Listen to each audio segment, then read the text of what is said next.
السلام علیکم ورحمۃ اللہ وبرکاتہ ان الحمد للہ الذي نحمده ونستعینه ونستغفره ونؤمن به ونتوکل علیہ ونعوذ باللہ من شرور انفسنا ومن سیئات اعمالنا من يهده الله فلا مضل له ومن يضلله فلا هادي له وأشهد أن لا إله إلا الله وحده لا شريك له وأشهد أن محمدا عبده ورسوله أما بعد فإن خير الحديث كتاب الله وخير الهدي هدي محمد صلى الله عليه وسلم وشر الأمور محدثاتها وكل محدثة بدعة وكل بدعة ضلالة وكل ضلالة في النار.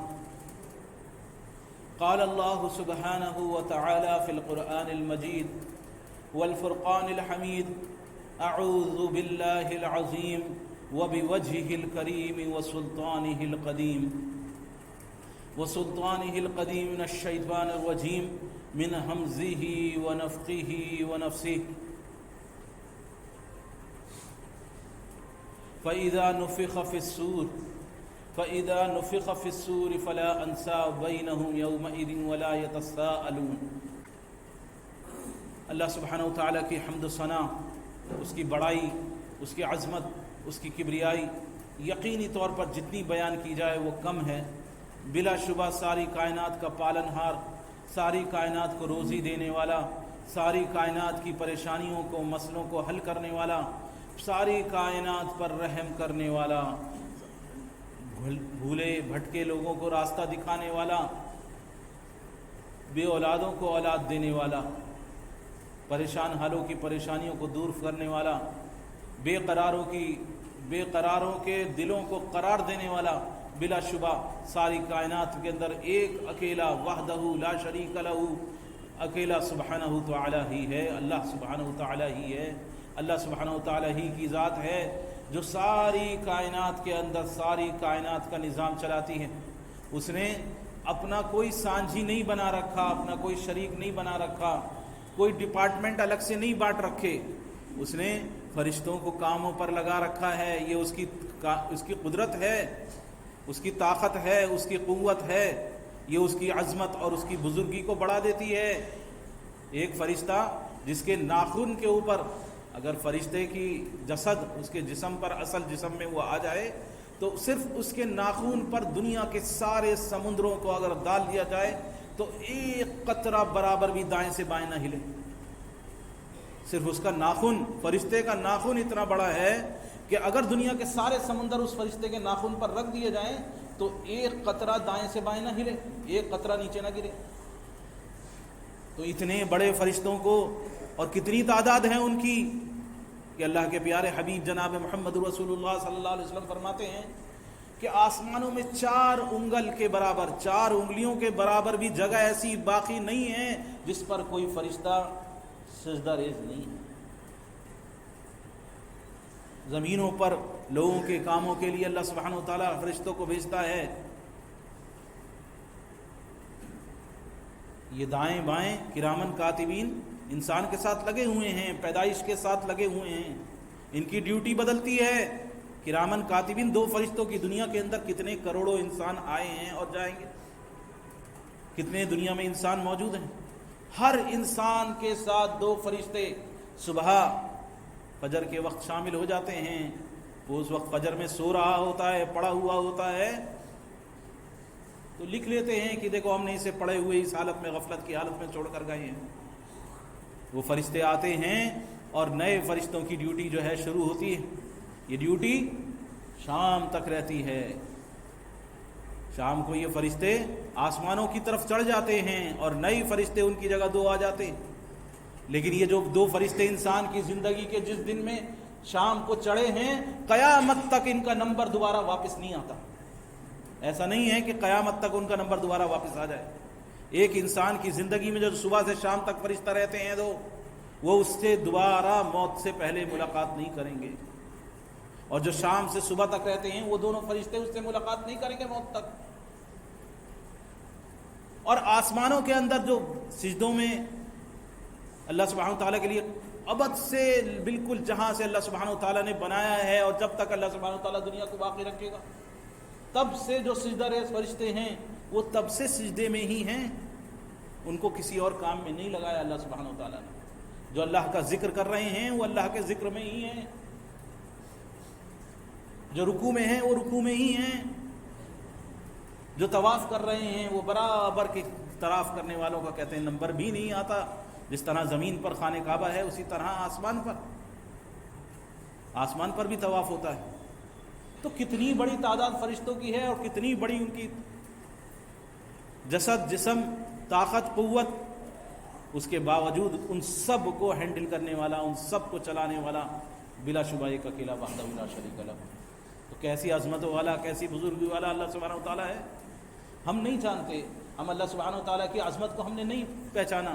ما لکم لا ترجون للہ وقارا، تم نے اللہ سبحانہ وتعالیٰ کی عظمت کو نہیں پہچانا، تم نے اس کے وقار کو نہیں پہچانا۔ کتنی بڑی بلند با مرتبہ وہ ذات ہے جس کے ہم عبادت گزار ہیں، جس نے ہمیں بنایا ہے، پیدا کیا ہے۔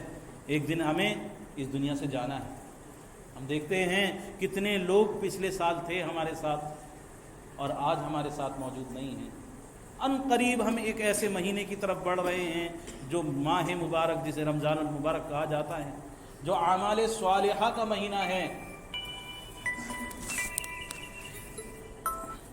ایسا مہینہ جو اعمال صالحہ کا مہینہ ہے، خصوصی طور پر اعمال کے انجام دینے کا مہینہ، سیزن نیکیوں کا ہے وہ۔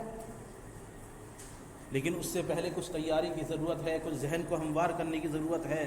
ایک سال پورا گزر گیا ہے غفلتوں کا۔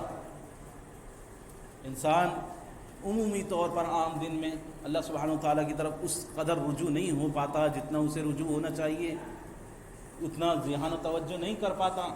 لیکن اللہ نے خصوصی طور پر اس کا رحم و کرم کہ اس نے ایسے خاص موقع عطا کرے ہیں کہ ان موقعوں میں وہ اللہ سبحانہ وتعالیٰ کی اگر عبادت گزاری کرے، اس کی طرف رجوع ہو جائے، اپنے وقت کو فارغ کر کے اس کی طرف پلٹ جائے، تو اللہ سبحانہ وتعالیٰ اس کی اس غفلت کو معاف فرما دیتے ہیں۔ یہ رمضان المبارک کے روزے، یہ رمضان المبارک کے اندر کھڑے ہو کر قیام اللیل، راتوں کی نماز، یہ وہ چیز ہے جو اللہ کی طرف بڑھانے والی ہے۔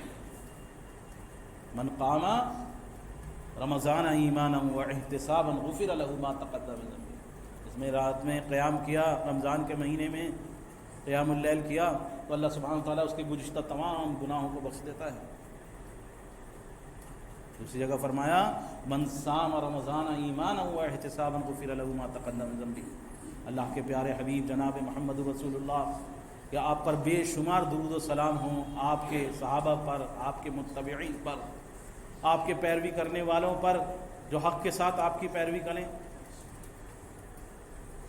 اللہ کے پیارے حبیب جناب محمد رسول اللہ صلی اللہ علیہ وسلم نے فضیلت بیان کر دی کہ جس نے رمضان کے روزے رکھے ایمان کے ساتھ اور اخلاص کی نیت سے، تو اللہ سبحانہ تعالیٰ اس کے گزشتہ گناہوں کو بخش دیتا ہے۔ تو یہ ایک مہینہ ہے بخشوانے کا، لیکن اس کے لیے پہلے سے تیاری کی ضرورت ہے۔ ہم رمضان کے آخری ہفتے میں آخری جمعے کو دیکھتے ہیں، لوگ کہتے ہیں میاں الوداع آ گئی۔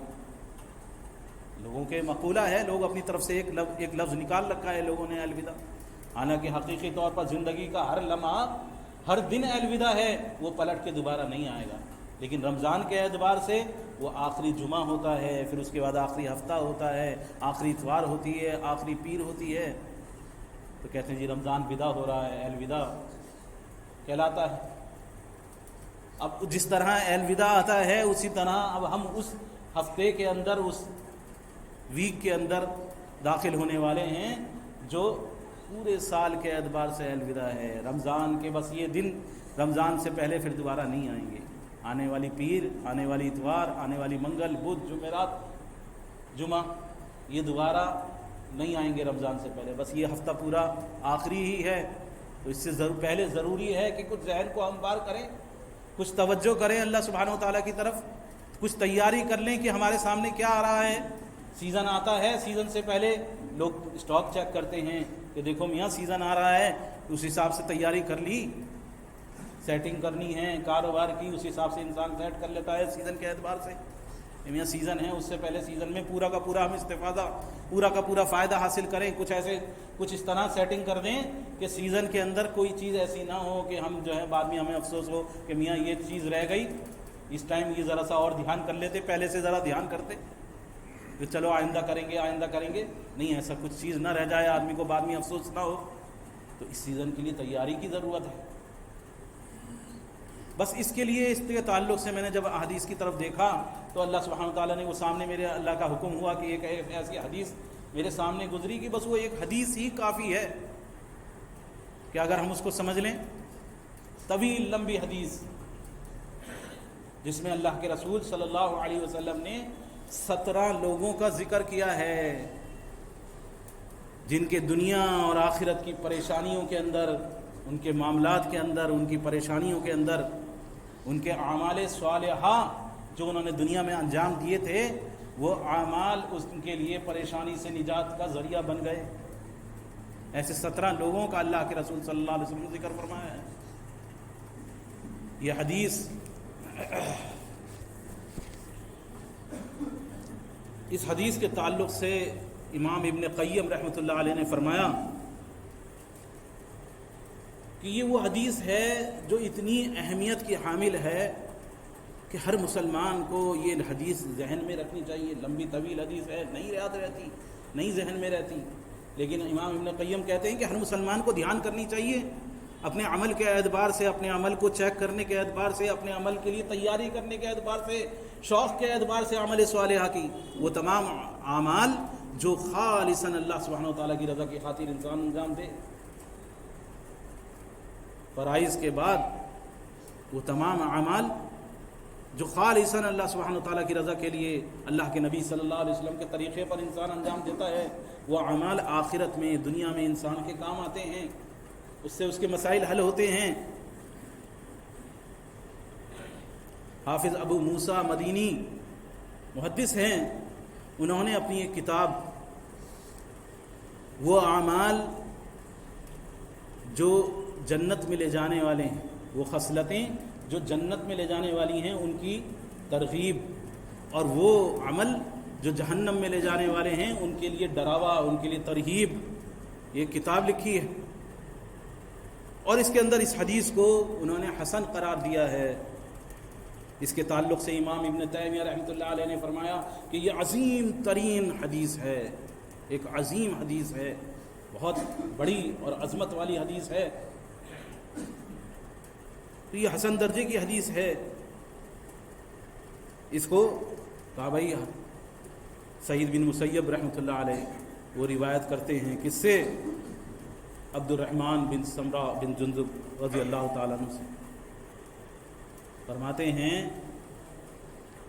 عبد الرحمن بن سمرہ بن جندب رضی اللہ تعالیٰ عنہ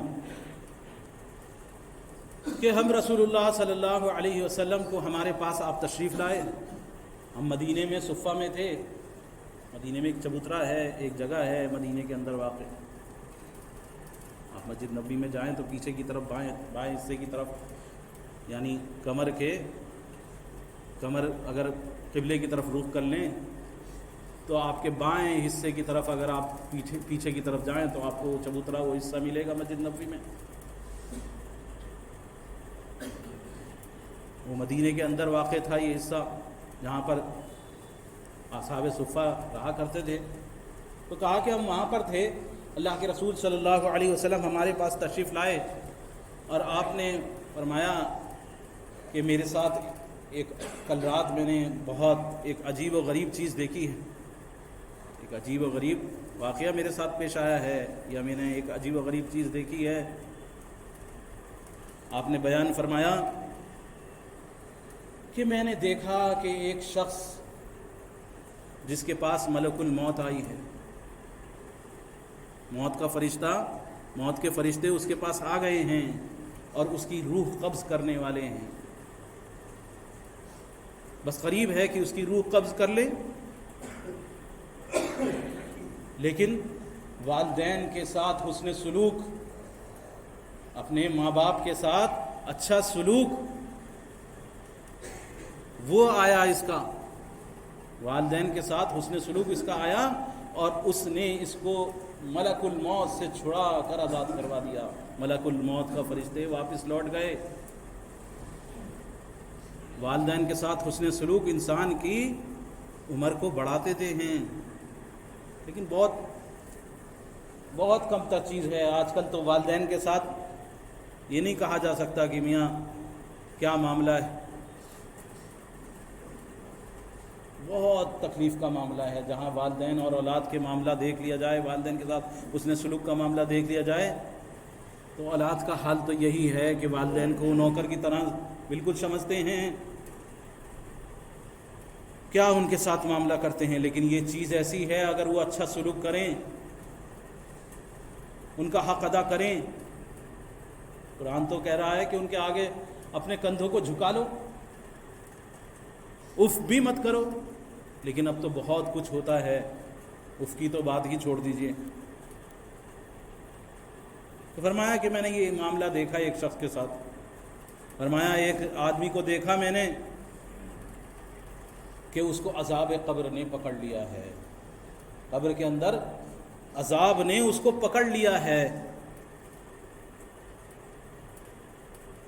کہ اس کا وضو آیا اور اس وضو نے اس سے عذاب قبر سے اس کو نجات دلوا دی. طہارت، پاکی قبر عذاب کے تعلق سے دوسری حدیث میں ہے کہ ناپاکی کی وجہ سے عذاب قبر ہوتا ہے. اور وضو ایسی چیز ہے، طہارت ایسی چیز ہے کہ جو پسندیدہ ہے. ایک مومن کو چاہیے کہ صرف نماز کے لیے نہیں، قرآن کی تلاوت کرنے کے لیے نہیں، بلکہ وہ اپنے 24 گھنٹے کے اندر یہ معاملہ رکھے، جہاں اس کا وضو ٹوٹ جائے وہ وضو کر لے، اپنے آپ کو پاک صاف رکھنے کی کوشش کرے. ہوگا کیا؟ روزی میں برکت ہوگی. اور اتنا ہی بڑا اجر و ثواب یہاں بیان کیا گیا ہے کہ عذاب قبر کے اندر وہ مبتلا کر دیا گیا، لیکن اسے اس کے وضو نے اس کو چھڑوا دیا. فرمایا کہ میں نے ایک شخص کو دیکھا جس پر شیاطین کا غلبہ ہے، شیاطین کا اس پر غلبہ ہے، شیطان اس پر مسلط ہو گئے ہیں. انسان پر جب شیطان مسلط ہو جاتے ہیں تو بہت کچھ ہوتا ہے، انسان مجنون بن جاتا ہے. کہتے ہیں میاں اس پر اثر ہو گیا ہے. انسان پر جب غلبہ ہوتا ہے تو اسے کوئی خیر کی بات سمجھ میں نہیں آتی.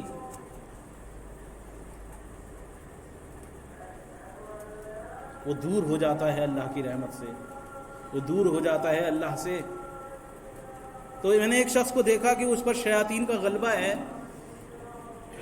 پھر اس کا ذکر الہی آیا اور اس نے اسے اس سے چھڑوا دیا. شیاطین کے غلبے سے نکلنے کا ذریعہ اس حدیث کے مطابق اور دوسری احادیث کے مطابق اللہ کا ذکر ہے. انسان اپنی زبان کو اللہ کے ذکر سے تر رکھے. سبحان اللہ، الحمدللہ، اللہ اکبر، سبحان اللہ و بحمدہ، سبحان اللہ العظیم، استغفر اللہ الذی لا الہ الا هو الحی القیوم واتوب الیہ. جس طرح سے بھی ہو سکے اللہ کا ذکر، اللہ کو یاد کرتا رہے، دل ہی دل میں، زبان سے اس کی زبان تر رہے، اس کا دھیان اللہ کی طرف رہے، اس بات کا دھیان رہے کہ مجھے عنقریب اللہ سے ملاقات کرنی ہے، اللہ سے ملنا ہے. اپنی زبان کو اللہ کے ذکر سے تر رکھے. اور یہ شیاطین کے غلبے سے، شیاطین کے زور کے چل جانے سے انسان کو نجات دلانے والا ہے. فرمایا اللہ کے رسول صلی اللہ علیہ وسلم نے کہ میں نے ایک شخص کو دیکھا کہ اسے عذاب کے فرشتوں نے گھیر لیا ہے. مجھے دکھایا گیا کہ ایک شخص کو عذاب کے فرشتوں نے گھیر لیا ہے کہ اس کی نماز آئی اور ان کے گھیرے سے نکال دیا. اس کی نماز نے عذاب کے فرشتوں کے گھیرے سے اسے نکال دیا. فرمایا کہ میں نے ایک شخص کو دیکھا کہ پیاس سے اس کی زبان نکل آئی ہے. پیاس کی انتہا اتنی ہے کہ اس کی زبان لٹک گئی ہے. قیامت کا وقت ہے، سخت ترین گرمی کا وقت ہے. فرمایا کہ ایک شخص کو دیکھا اس کی زبان باہر نکل گئی پیاس کی شدت سے، اور وہ پانی پینے کے لیے حوض کے قریب جاتا ہے کہ وہاں سے پانی پی لے کسی طرح سے، اور اس کو بھگا دیا جاتا ہے، بھاگو یہاں سے۔ حوض سے پانی نہیں پینے دیا جا رہا اس کو۔ رمضان المبارک کے روزے، اس کے رمضان المبارک کے روزے آئے اور اسے ہاتھ پکڑ کے اسے پانی پلوا دیا۔ رمضان المبارک کے روزوں نے اسے پانی پلوا دیا، سیراب کر دیا، اس کی پیاس کو دور کر دیا۔ اس کی اس نیکی اس وقت، جس وقت اسے حوض سے بھگایا جا رہا تھا، اس وقت کام آئی۔ فرمایا کہ میں نے ایک شخص کو دیکھا اور انبیاء کو دیکھا، بہت سارے انبیاء ہیں، نبی ہیں، ان میں اللہ کے پیارے حبیب جناب محمد رسول اللہ صلی اللہ علیہ وسلم بھی ہیں۔ یہ سب حلقہ لگائے ہوئے لوگ بیٹھے ہوئے ہیں، انبیاء۔ میں نے دیکھا کہ انبیاء حلقہ لگائے ہوئے بیٹھے ہیں۔ ایک شخص ہے جو ان نبیوں کے پاس آنا چاہتا ہے، انبیاء کے پاس آنا چاہتا ہے، ان کے حلقے کے قریب آنا چاہتا ہے کہ ان انبیاء کے پاس آ جائے، لیکن اسے دور ہٹا دیا جاتا ہے، اسے بھگا دیا جاتا ہے، انبیاء کے قریب نہیں آنے دیا جا رہا۔ تو اس کا غسل جنابت آیا اور ان انبیاء کے ساتھ لا کے بٹھا دیا۔ فرمایا کہ اللہ کے رسول صلی اللہ علیہ وسلم نے اس شخص کو پکڑ کر میرے پاس لا کر بٹھا دیا۔ یہ غسل جنابت کی فضیلت ہے۔ شوہر بیوی ملاقات کریں، انسان کے منی خارج ہو جائے تو اسے غسل جنابت کرنا چاہیے۔ ہمیں بہت سارے لوگ ایسے ہیں، مجھے تو پہلی بار جب تعجب ہوا، میں ایک مسجد میں جہاں نماز پڑھا رہا تھا، اس مسجد کا حال یہ تھا کہ اس مسجد کے اندر جو شخص بالکل ممبر کے قریب بیٹھا کرتے تھے، ایک صاحب نوجوان لڑکا ممبر کے بالکل قریب، اور ہر نماز وہ بالکل پہلی صف اور پہلی جگہ بالکل وہاں بیٹھا کرتا تھا۔ اس کی اہلیہ سے تھوڑی دعوت کی بات ہوئی میرے گھر والی کی، سامنے آیا، پتہ چلا کہ وہ کہہ رہے ہیں کہ اچھا کیا غسل بھی کرتے ہیں؟ معلوم نہیں ہے کہ غسل کی ضرورت ہے، اتنی زندگی گزر رہی ہے، پتہ ہی نہیں ہے غسل کرنے کی ضرورت ہے، غسل جنابت کیا ہوتا ہے۔ فرض ہے کہ مسجد میں نہیں آ سکتے ناپاکی کی حالت میں، لیکن اچھا غسل کرنے کی ضرورت ہوتی ہے، پتہ ہی نہیں ہے، بیان ہی نہیں کیا جاتا، تذکرہ ہی نہیں ہوتا۔ لیکن یہ کہ انسان صبح فجر کا وقت ہے، فجر کی نماز پڑھنی ہے، نوجوان لڑکا ہے، غیر شادی شدہ ہے، اس کو غسل کی حاجت ہو گئی، اب میں نہاؤں گا تو سارے گھر والے کیا کہیں گے؟ یا جوائنٹ فیملی ہے، میاں بیوی ہیں، نہانے کی ضرورت پڑ گئی، اب نہائیں گے تو لوگ کیا کہیں گے؟ تو اس وقت شرم و جھجک چھوڑ کے اس وقت وہ غسل کر لے، اللہ کی خاطر یہ پاکی اختیار کر لے۔ فرمایا کہ اس شخص کو جو انبیاء کے قریب نہیں آ پا رہا، اس کا ہاتھ پکڑ کے اللہ کے رسول صلی اللہ علیہ وسلم کے پاس لے جا کے بٹھا دیا گیا۔ کس وجہ سے؟ کس فضیلت کی وجہ سے؟ کس عمل کی وجہ سے؟ غسل جنابت کی وجہ سے۔ فرمایا کہ میں نے ایک شخص کو دیکھا کہ وہ حیران ہے، پریشان ہے،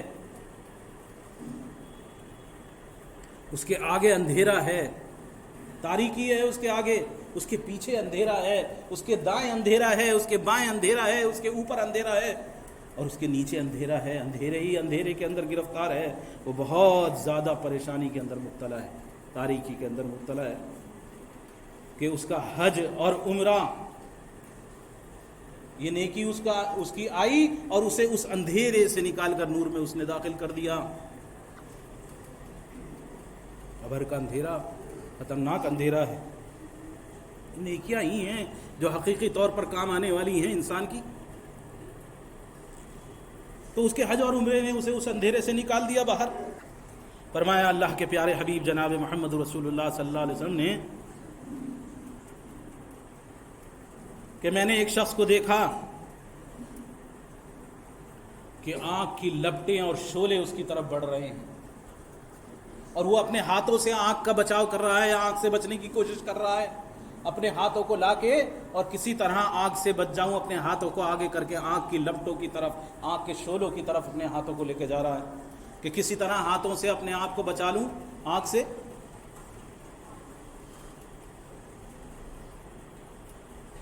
تو اس کا صدقہ جو اس نے کسی مومن کو دیا تھا، کسی مومن کو صدقہ دینا تو یہ عام صدقہ دے دینا، مومن تلاش کرنا کہ واقعی میں حقیقی طور پر یہ پرہیزگار متقی پرہیزگار دیندار لوگ ہیں، ان کو صدقہ دینا ہے، یہ اللہ سے ڈرنے والے نمازی روزے دار پرہیزگار لوگ ہیں، ان کو صدقہ دینا ہے۔ ایسے کسی مومن کو صدقہ دیا تھا اس نے، وہ آیا اور دیوار بن گیا آگ اور اس کے بیچ میں، اور سائبان بن گیا اس کے اور آنکھ کے بیچ میں، اوپر سے بھی اس کو ڈھک لیا اور سامنے اس کے لیے آڑ بھی بن گیا، آنکھ سے بھی اس کو بچا لیا۔ کس نے؟ جو کسی مومن کو اس نے صدقہ دیا تھا۔ فرمایا کہ میں نے ایک شخص کو دیکھا کہ وہ مومنین سے ملاقات کرنا چاہتا ہے، مسلمانوں سے مومنین سے ملاقات کرنا چاہتا ہے، ان سے بات کرنا چاہتا ہے، لیکن مومنین اس سے بات ہی نہیں کر رہے، وہ اسے دور کر رہے ہیں کہ اس کی صلہ رحمی جو اس نے رشتہ داروں کے ساتھ کی تھی، اس کے رشتہ دار اس سے قطع تعلق کرتے تھے، بولنے کو تیار نہیں تھے، اس کے حق مارتے تھے، اس کے ساتھ بدسلوکی کرتے تھے، لیکن وہ اپنی طرف سے اللہ کے ڈر کی وجہ سے ان سے رشتہ جوڑتا تھا، ان سے تعلقات جوڑتا تھا، اللہ کی خاطر ان رشتوں کو قائم رکھنے کی کوشش کرتا تھا۔ تو یہ صلہ رحمی اس کی آئی اور اس نے آ کر کہا کہ اے مومنین، اے مومنوں، یہ شخص صلہ رحمی کرنے والا ہے، یہ شخص تو ناطے داری رشتہ داری جوڑنے والا ہے۔ بس مومنین نے اس سے ملاقات کی، اس سے مصافحہ کیا، اس شخص نے بھی مومنین سے مصافحہ کیا۔ قیامت کا حال ہے یہ۔ فرمایا کہ میں نے ایک شخص کو دیکھا کہ اس کو عذاب کے فرشتوں نے پکڑ لیا ہے، ایک شخص کو دیکھا اس کو عذاب کے فرشتوں نے پکڑ لیا ہے، ان کے گھیرے میں آ گیا ہے عذاب کے فرشتوں نے، کہ اس کا امر بالمعروف نہی عن المنکر آیا، جو اس نے اللہ کی خاطر لوگوں کو اللہ کی طرف بلایا تھا۔ کسی سے ملاقات ہوئی، اس سے کہا کہ بھائی کیا کر رہے ہیں، ہم کس طرح زندگی گزار رہے ہیں، دکان میں بیٹھا ہوا ہے، کاروبار میں چل رہا ہے، اپنے گھر میں بیٹھا ہوا ہے، اپنے پڑوس میں کھڑا ہوا ہے، اپنے دوستوں میں کھڑا ہوا ہے۔ کہا کہ بھائی کہاں ہیں ہم؟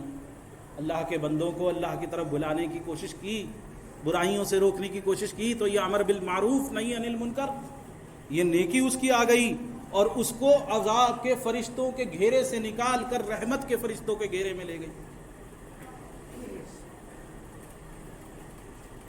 فرمایا کہ میں نے ایک شخص کو دیکھا کہ وہ گھٹنوں کے بل گرا ہوا ہے، گھٹنوں کے بل گرا ہوا ہے، اللہ اور اس کے بیچ میں ایک پردہ حائل ہے، اللہ سبحانہ وتعالیٰ کی ذات اور اس کے بیچ میں ایک پردہ حائل ہے اور وہ گھٹنوں پر پڑا ہوا ہے۔ تو اس کے حسن اخلاق، وہ بھلائیاں، لوگوں کا حق ادا کرنا، لوگوں سے اچھے معاملے رکھنا، گھر والے ہوں یا باہر والے ہوں، ہر ایک سے اچھے انداز سے ملنا جلنا، ہر ایک سے اچھے انداز سے معاملہ کرنا، کسی پر ظلم نہ کرنا، یہ اس کے حسن اخلاق آئے اور اس نے اس کا ہاتھ پکڑ کر اسے اللہ کے پاس داخل کروا دیا، اس کی اللہ سے ملاقات کروا دی، اس کی یہ نیکی اس وقت یہ کام آئی۔ فرمایا کہ میں نے ایک شخص کو دیکھا کہ اس کے اعمال کا پلڑا ہلکا ہے، اس کی نیکیوں کا پلڑا ہلکا ہے، کہ اس کے چھوٹے بچے جن پر وہ رحم کرتا تھا وہ آئے اور اس کے اعمال کے پلڑے کو انہوں نے بھاری کر دیا۔ فرمایا کہ میں نے ایک شخص کو دیکھا جو جہنم کی کگر پر کھڑا ہوا ہے، بس قریب ہے کہ جہنم میں گر جائے۔ پیارے حبیب جناب محمد رسول اللہ صلی اللہ علیہ وسلم بیان فرما رہے ہیں 17 لوگوں کے تعلق سے، یعنی گنا ان کو 17 لوگ ہیں یہ۔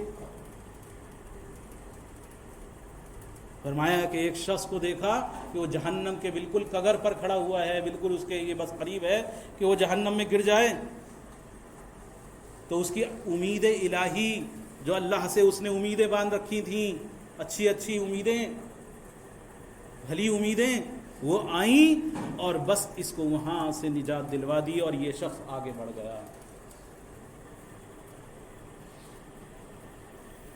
فرمایا کہ میں نے ایک شخص کو دیکھا کہ وہ جہنم میں ڈال دیا گیا ہے، وہ جہنم میں پڑا ہوا ہے، جہنم کے عذاب کے اندر وہ گرفتار ہے، جہنم میں پڑا ہوا ہے کہ اس کے وہ آنسو آئے جو اللہ کی خاطر اللہ کو یاد کر کے بہے تھے، اللہ کے خوف سے، اللہ کی محبت سے جو اس کی آنکھوں سے آنسو جاری ہوئے تھے، وہ آنسو اس کے آئے اور اس کو جہنم سے باہر نکلوا دیا۔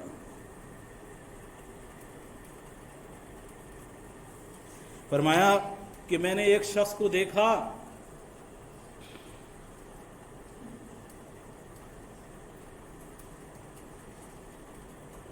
کہ وہ پل صراط پر کانپ رہا ہے، ایسے کانپ رہا ہے جیسے تیز آندھی ہوا چلتی ہے اور پتے سرسراتے ہیں، پورا سب کچھ، پورا پیڑ کے پتے جتنے ہوتے ہیں آندھی کے وقت دیکھو کیسے ہلتے ہیں، اس طرح وہ پل صراط پر کھڑا ہوا کانپ رہا ہے۔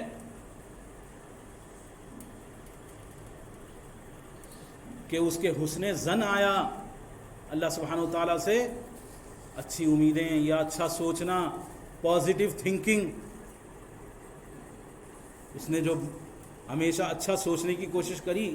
دنیا کہتی ہے میاں یہ ہو جائے گا، وہ ہو جائے گا، میاں اب تو بہت خراب ماحول ہے، بہت خراب زمانہ ہے، بہت خراب وقت ہے، میاں یہ ہو رہا ہے، وہ ہو رہا ہے۔ نہیں، حالات اور لوگ کبھی اتنے خراب نہیں ہوتے، کہ مقولہ ہے حالات اور لوگ کبھی اتنے خراب نہیں ہوتے جتنا انسان سوچ لیتا ہے۔ کتنے بھی خراب سے خراب حالات ہو جائیں اتنے خراب نہیں ہوں گے جتنا انسان کا ذہن جہاں تک پہنچ جاتا ہے، لمبی لمبی، اور یوں ہو جائے گا، یوں ہو جائے گا۔ اللہ سے امیدیں وابستہ رکھو، اللہ سے اچھی امیدیں رکھو، اللہ کا سہارا مت چھوڑو۔ کیوں نا امید ہوتے ہو؟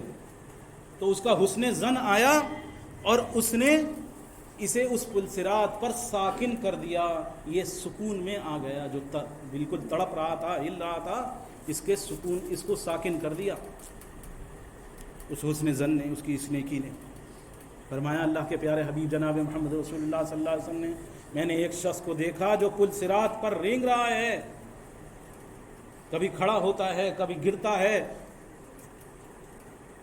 کبھی لٹک جاتا ہے، رینگ رینگ کر پل صراط کا پار کر رہا ہے۔ پل صراط وہ پل ہے جو جہنم کے اوپر بنایا گیا ہے، وَإِن مِّنكُمْ إِلَّا وَارِدُهَا، تم میں ہر ایک شخص کو اس پر سے گزرنا ہے، نیکوکار ہو یا برا ہو، ہر ایک شخص کو جو تلوار کی دھار سے زیادہ باریک ہے،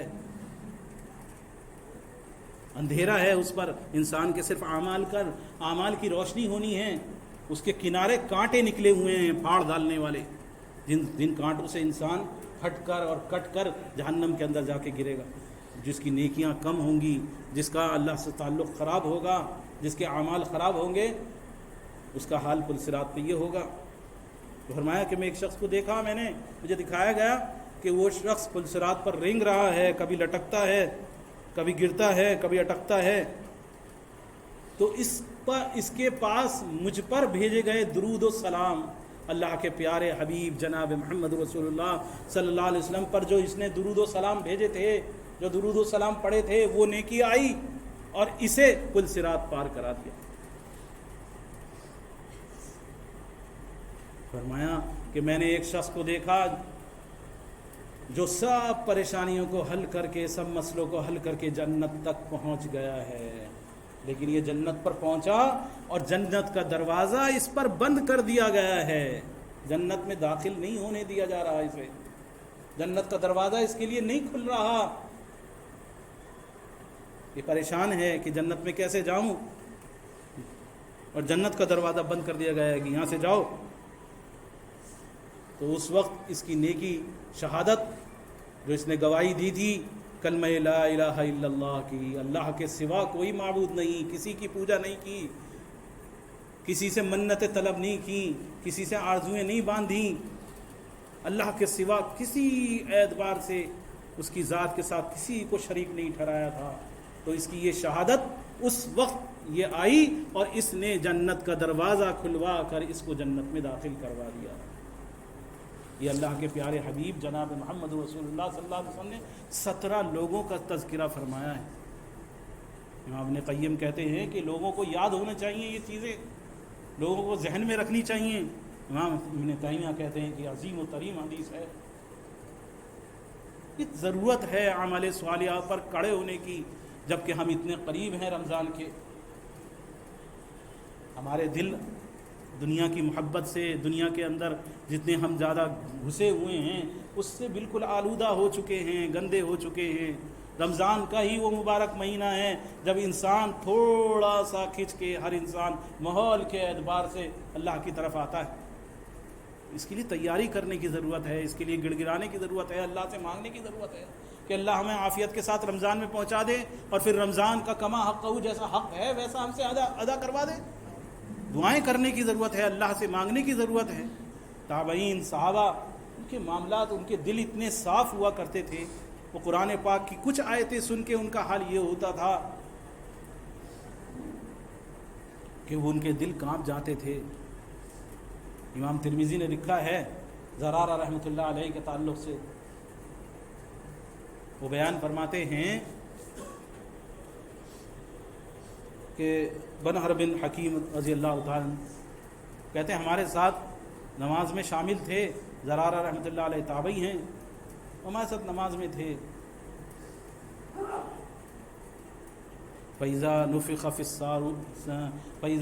الصُّورِ، جب سور پھونکا جائے گا، قرآن پاک کی یہ آیت امام نے تلاوت کی، فَإِذَا نُفِخَ فِي الصُّورِ فَذَلِكَ يَوْمَئِذٍ يَوْمٌ عَسِيرٌ، وہ دن ہوگا جو بہت سخت ہونے والا ہے۔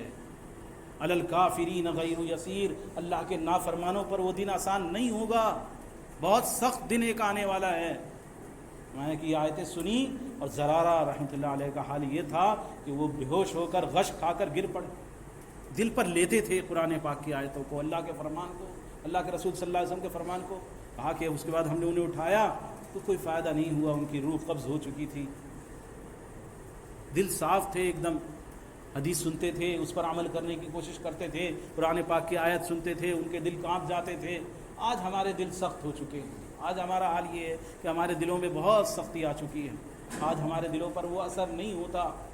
تو ضرورت ہے کہ ہم بھی اللہ کے آگے گڑ گڑائیں، روئیں، اللہ سے وہ عاجزی مانگیں، اللہ سے وہ نرمی مانگیں، اللہ سے دعائیں کریں کہ اے العالمین تو ہمیں اپنے نیکوگار مقرب ترین لوگوں میں العالمین ہمیں شامل فرما لے۔ العالمین اے اللہ رمضان المبارک کے ہمیں قریب کر دے اور رمضان المبارک میں خیر و عافیت کے ساتھ ہمیں داخل فرما دے۔ العالمین رمضان المبارک کا کما حق جیسا حق ہے العالمین ویسا ہم سے ادا کروا دے۔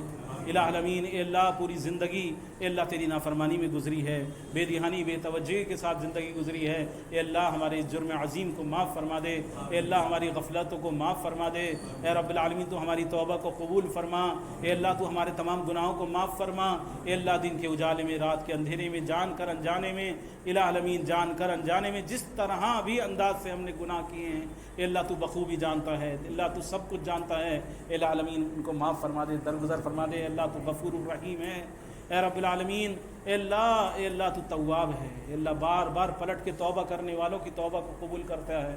العالمین ہمارا تیرے سوا کوئی سہارا نہیں ہے، العالمین ہم تیری ہی طرف آتے ہیں، اللہ تو ہمیں معاف فرما دے، اے رب العالمین ہمارے ساتھ درگزر کا معاملہ فرما دے، اے رب العالمین ہمیں اپنی آخرت کی تیاری کرنے کی العالمین توفیق عطا فرما دے، آخرت کی فکر نصیب فرما دے، اے رب العالمین دنیا جو ختم ہو جانے والی ہے اے اللہ اس کی محبت کو ہمارے سینوں سے نکال کر آخرت جو ہمیشہ رہنے والی ہے اس کی محبت ہمارے سینوں میں ڈال دے۔